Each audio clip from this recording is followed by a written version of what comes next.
So Tim O'Leary and I,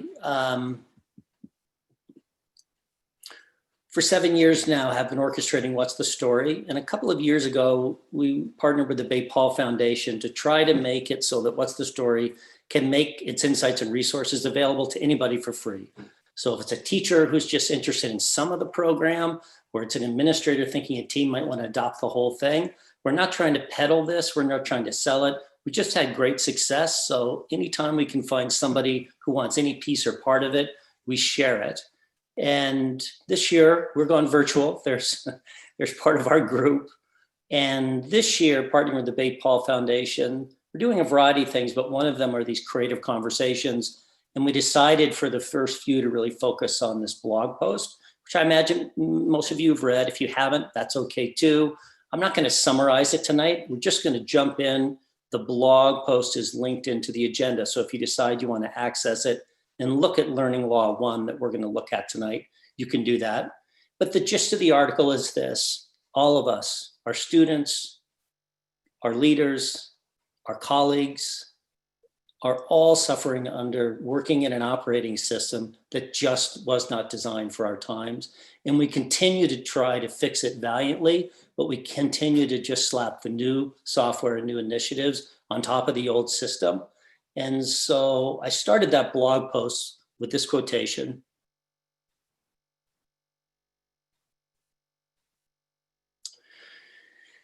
And I'm a big believer that all of our learners are aroused to their highest energy somewhere in their lives. It is happening somewhere.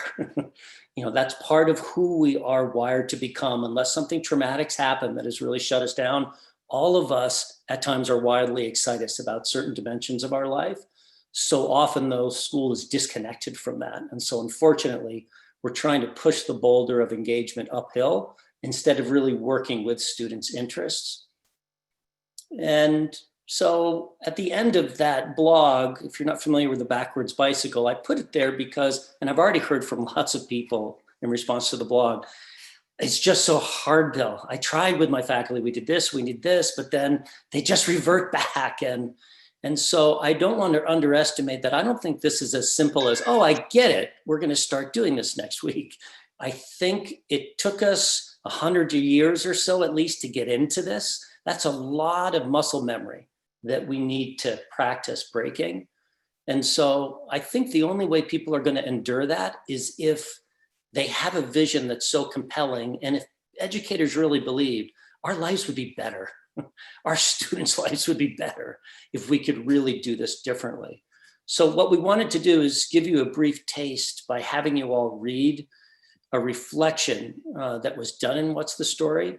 And so what I'm going to do is I'm going to drop it in the agenda. You all 5 minutes to skim this.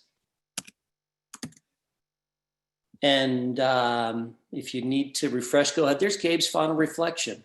Feel free to turn your camera off. In 5 minutes, I'll call you back. Thanks, everyone. And I'm sorry if I'm interrupting your reading.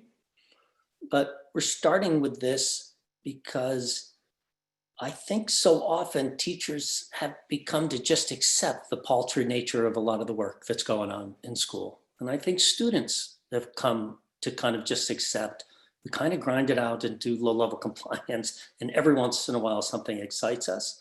And so I think one of the ways that keeps me going, trying to apply brain-based learnings within a system that's not really set up for it, is by hanging on to the incredible work that I see adults do, students do, where they are in conditions that really let them go deep and long around something they're really interested in, and not in an unstructured environment, in a highly structured environment that's really supporting them in giving just-in-time instruction. And so one of the quotations some of you have seen me share many times, so often school is assigning tasks that are not really relevant or hitched to what students are most excited about. And while it is possible to be infectious with our enthusiasm and get them to buy in because of that, it is possible.